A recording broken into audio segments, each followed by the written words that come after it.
Welcome to our newest exhibition at the Kelowna Art Gallery called The Shape of Obus on until June 18th, 2023. This exhibition features work by the amazing artist Shannon Bool, who is originally from Comox, BC, and now lives and works in Berlin.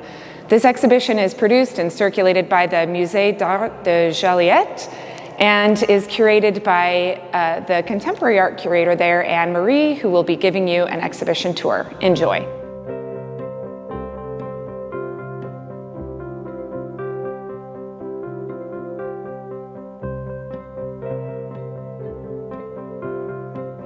My name is AnneMarie St-Jean Aubre. I'm the curator of contemporary art at Musée de Joliette, where we organized this exhibition by Shannon Bool in 2018, so it's been traveling since then. We're very happy that the show, The Shape of Obus, is ending here in Kelowna because Shannon is from BC. She's from Comox on Vancouver Island and has been studying in Vancouver before moving to Germany, where she currently lives in Berlin and teaches. This piece behind me is the first one I've seen of Shannon. This is what started for me the whole conversation about her work, and this is the starting point of my interest in her work. This is the older work in the exhibition. It's from 2016, and it shows, it's a tapestry showing a chair designed by Charlotte Perriand. She was a collaborator of Le Corbusier. She worked with him to design furniture for some of the houses he built and designed. And in this piece, we see a woman on a reclining chair, relaxing on the chair. And at that time, when Shannon designed that work and created it, she was really interested in psychoanalysis. And so we can see the way that the figure is reclining and relaxing evokes the sofa for the psychoanalysis sessions, where the women or patients would lie down and speak about their fears or their imagination, their problems. And in here, she covered the figure with a shape that evokes a little bit a dragon, so it feels like some kind of a dream or something that the woman would imagine.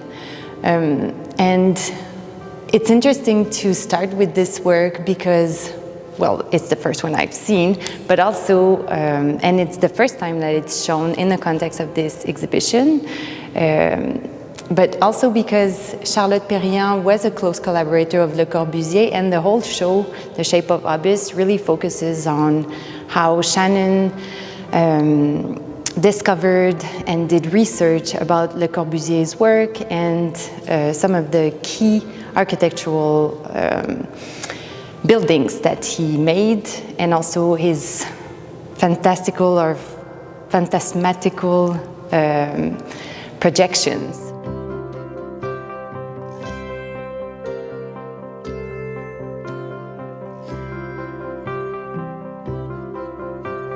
So Le Corbusier is a French architect. He worked in the 30s and 40s, and he's associated with the trend of modernist architecture and brutalist architecture. These works are, I think, the starting point of interest of Shannon with his specific architectural plans.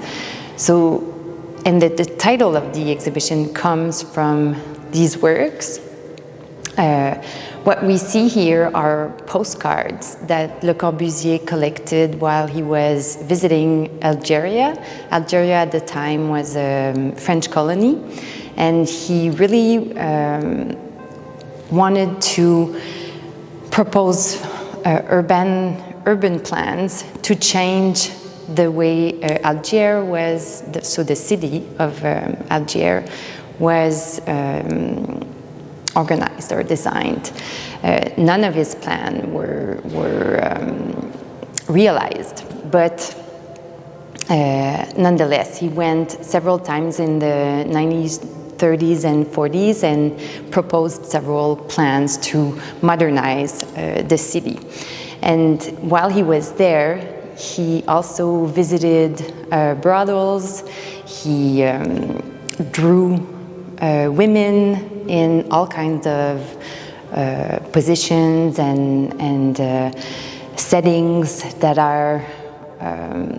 that echoes the postcards that we see here, that are very exoticized representation of women. It feels like harems, it feels like exotic, false representation of what women at that time were really,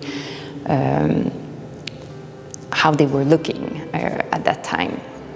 So he collected the postcards and he drew from postcards and also from real life.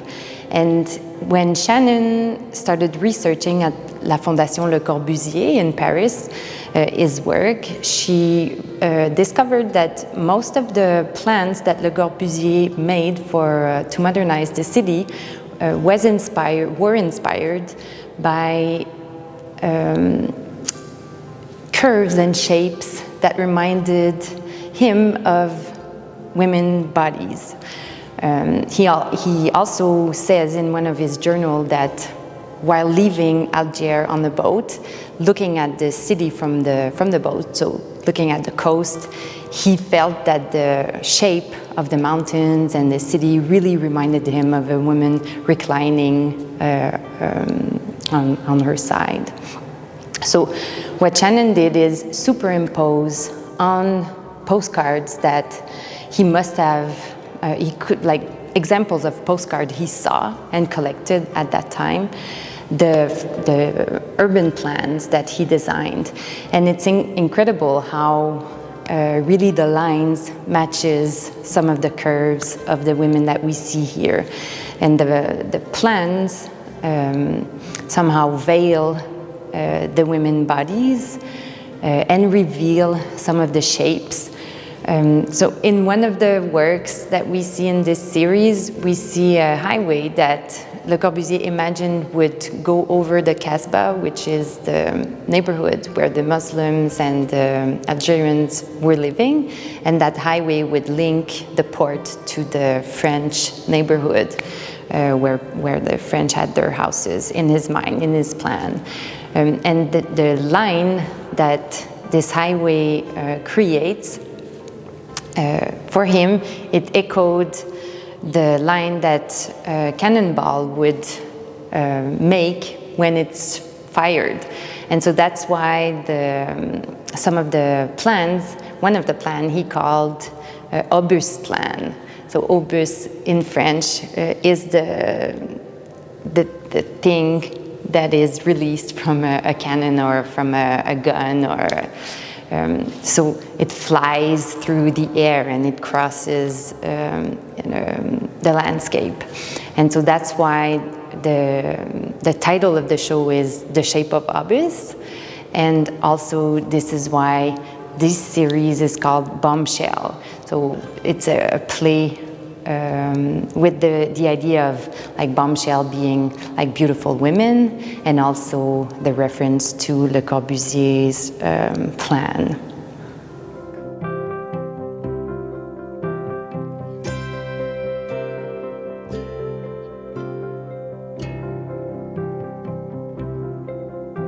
In these tapestries that we see here, as opposed to the postcard series, the bombshell series that we just discussed, here the figures that we see, which are women in erotic positions. So again, that idea of the phantasmical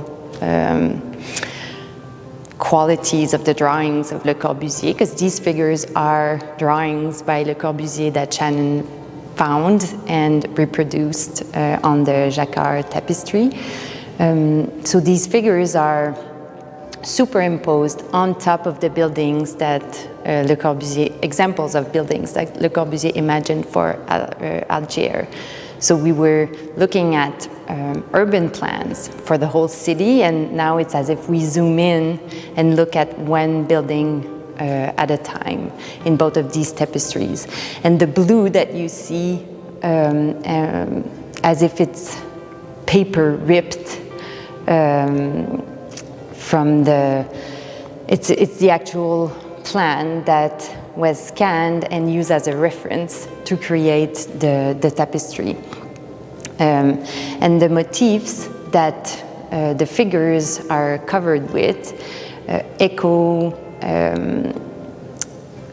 carpets that Le Corbusier collected, Berber carpets, that he had in his house and in his own living places. So again, echoing him, his work, but also how he lived and what he collected and what he liked. We see here the figures as if they're, and they are in erotic positions, so intimate moments that should be hidden, so happening inside the buildings, suddenly are overtaking the buildings. And it's women that we see. And what's really interesting are these figures that show the scale of the building, but also the sight line. So these arrows point out to the figures, and we see them a little bit everywhere in the tapestry, because for Le Corbusier, architecture was and is a framing device, a way of organizing how you see from inside the building, but also how you are seen when you navigate a building. So he was always organizing how windows would open up and what you'd see from the window, but also the paths in the buildings, how they would frame a certain view of the people living inside that building. So looking is really key for Le Corbusier, and Shannon echoes that by making those sight lines visible in the plan. In each of the tapestries that are made, so there are jacquard tapestries made in collaboration with partners who do that in Europe. But for each one, she also embroiders elements herself and in her studio and with assistants to highlight elements or to add some colors that the loom cannot do. So these tapestries are also one of a kind, because each have details that are handmade by Shannon.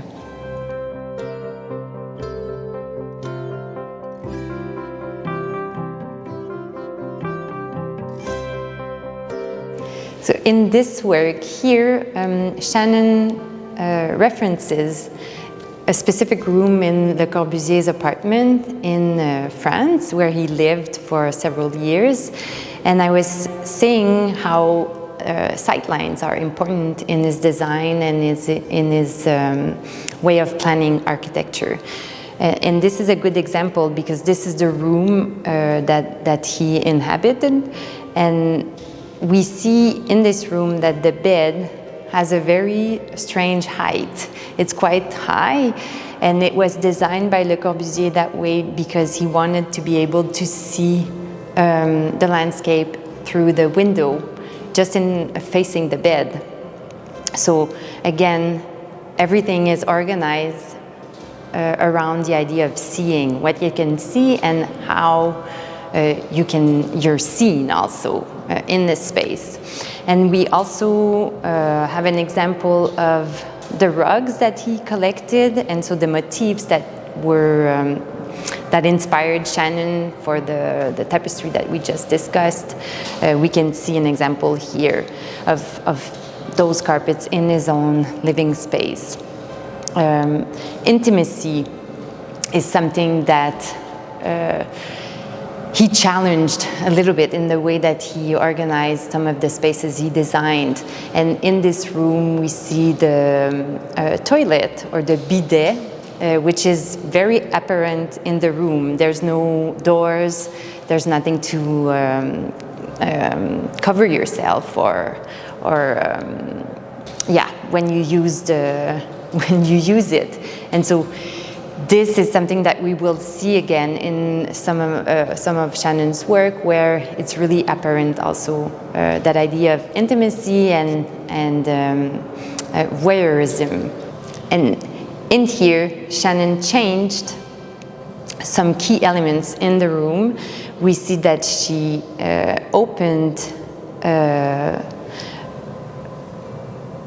a doorway or a frame in the wall in the shape of more of an oriental doorway, as if leading to an architecture that echoes the Kasbah, or architecture that you'd see in the Muslim part of Algiers. So again, linking Le Corbusier's space, but also his phantasm.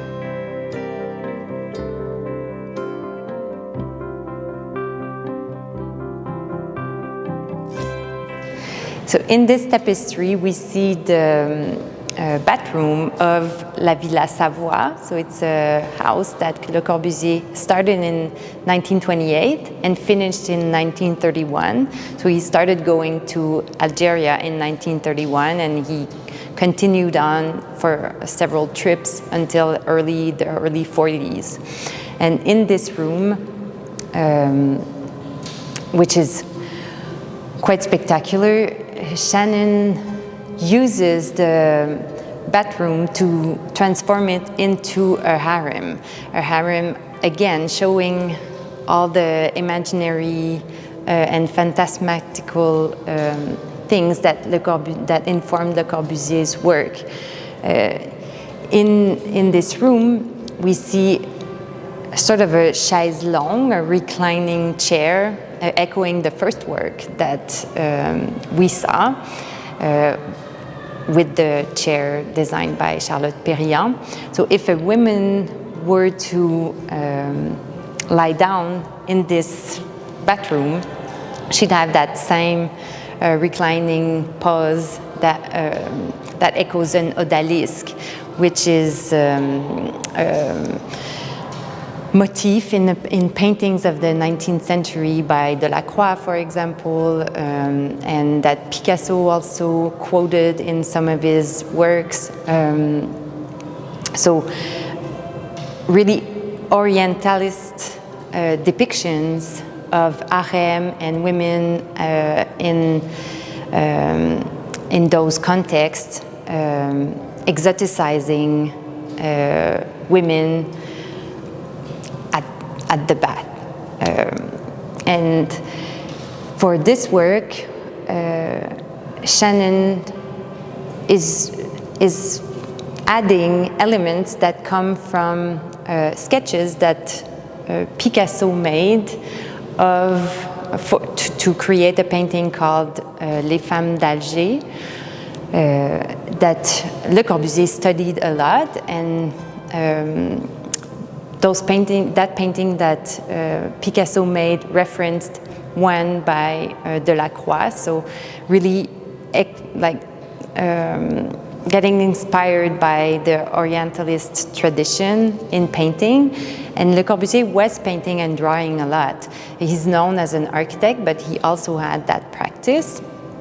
And so Shannon adds those women figures that are deconstructed a little bit in the style of Picasso, and she superimposes on some of the women's figure elements that are photographs from Kim Kardashian that she posted online, and that also a photograph that is well known because it was the cover of a magazine of herself and her bump.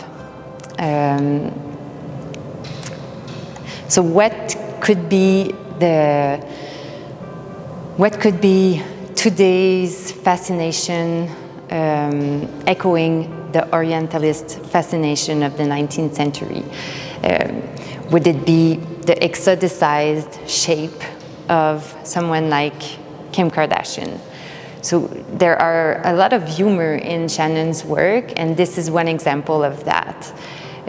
She made also chairs that you'll see in the exhibition, where she used the model of the chairs that are at the Fondation Le Corbusier in Paris, where she did research. So those chairs were all around to sit on while you were doing research.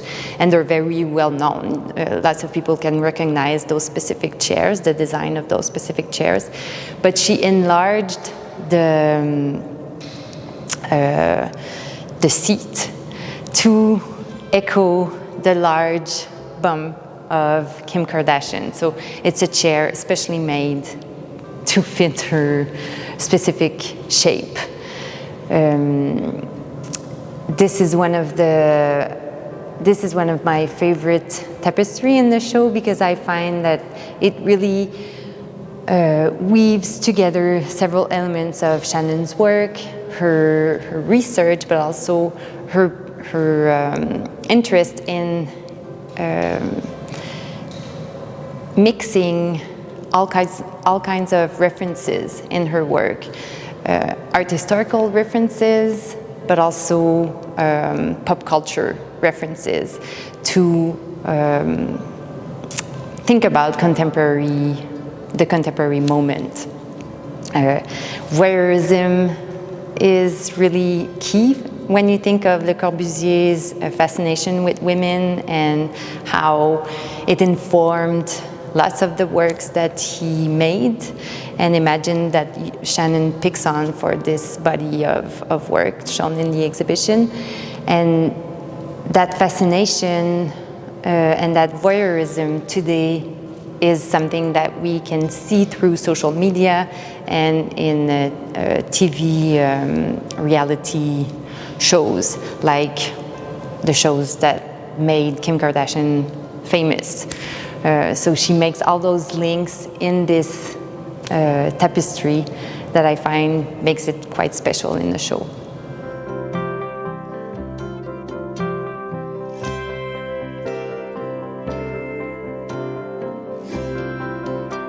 In this mural, we see a specific viewpoint of La Villa Savoie. So this is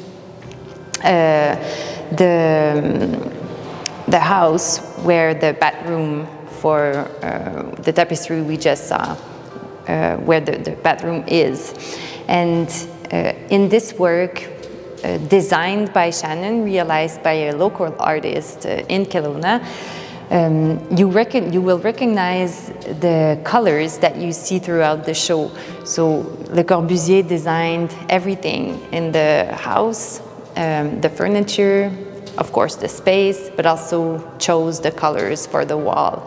And the colors in the show echoes the colors that were used in La Villa Savoie.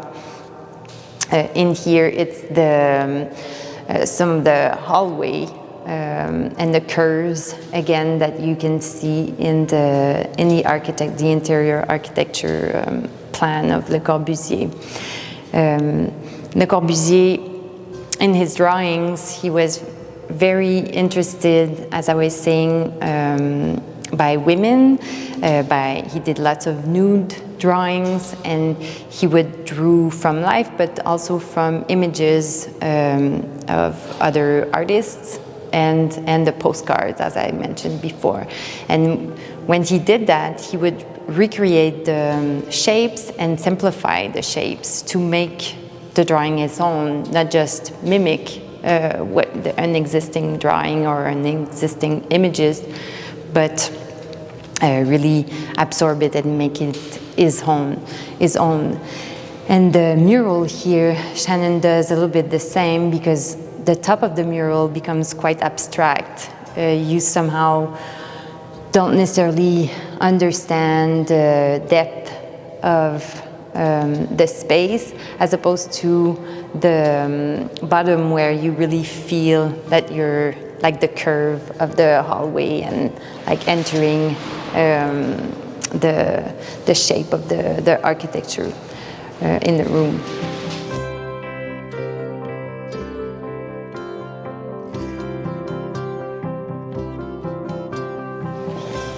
These paintings are silk.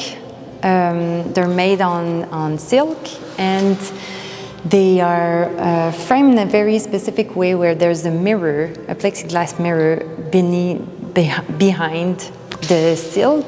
And so when you get close to the painting, you understand that there's a depth between the first layer, which is silk, which is translucent, and the back, which is the mirror. And so the reflection between the mirror and the silk and the motifs on the painting creates somehow movement in the image.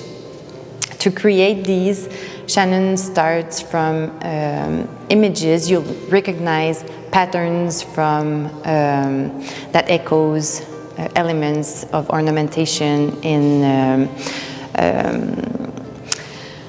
Algerian architecture or like tiles, motifs like that.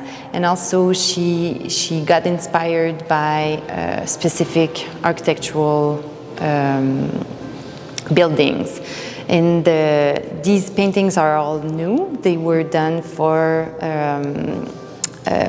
some of the touring stops for this exhibition. In Joliette, the ones that we showed were echoing brutalist churches. So again, playing with the angles, with the sight lines, and creating something that abstracts the space. What I really like about this work, and that we see in all of Shannon's work, is the play with material. Silk is really feminine, it's really soft, and it's also precious in terms of material. And tapestries are also something that you'd see more in domestic spaces, less in, and that were used in domestic spaces throughout time. They were not just for decoration or ornamentation in the spaces and in the buildings, but they had specific use, like they could divide a room, or they could also make it warmer, so isolate a little bit the rooms. So it's unexpected how she plays with the materials, what is hard material, what is soft material, creating contrast between these. You'll see marble also in the exhibition, so something that is quite hard, but at the same time with lots of curves and motifs in the marble, so something soft. And these are a good example of her love of materiality.